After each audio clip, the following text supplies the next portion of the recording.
La mission conjointe ONU, Union africaine et Suède, qui a posé ses valises au Tchad depuis 3 jours, a rendez-vous ce vendredi au palais présidentiel.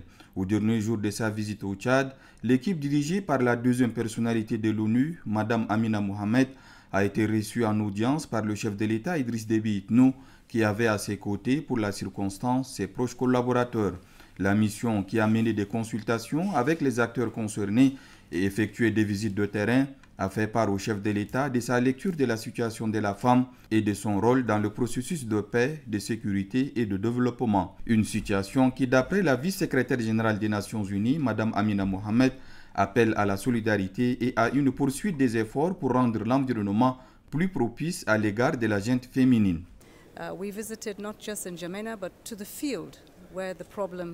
Nous sommes venus sous tous deux angles.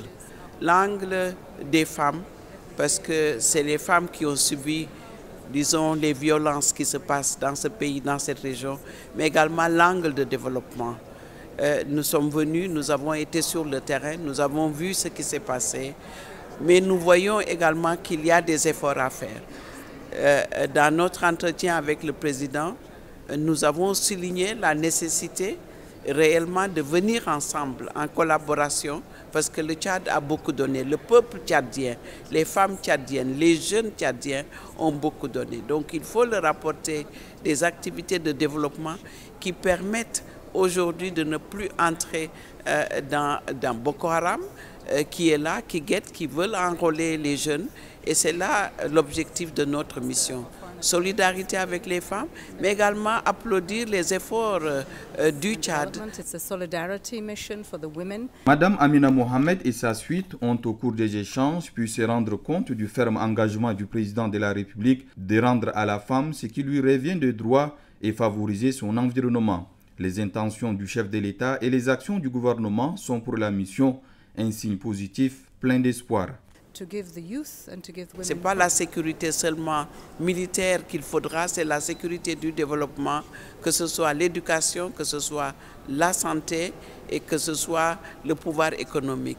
Les élections approchent, nous avons écouté les défis du président, nous on le félicite du dialogue avec l'opposition qu'il a mis en place, les 30% pour les femmes qui va vers la parité, la loi sur les mariages précoces, mais qu'il faut mettre en œuvre. Nous sommes là pour soutenir les Nations Unies et le gouvernement de la Suède et l'Union africaine dans cette vision, dans cette perspective, pour que les femmes soient au centre du développement et les jeunes. L'entrevue du président de la République terminée, l'agenda de la mission conjointe Nations Unies, Union africaine et la ministre suédoise des Affaires étrangères, conduite par la vice-secrétaire générale de l'ONU, Mme Amina Mohamed, prévoit une rencontre avec la première dame du Tchad, ce qui fut fait. Hinda Déby Itno a accueilli avec chaleur la délégation conjointe avant de les inviter à un déjeuner de travail où la question de la participation de la femme tchadienne dans le processus de préservation de la paix, de la sécurité et du développement durable est passée au peigne fin.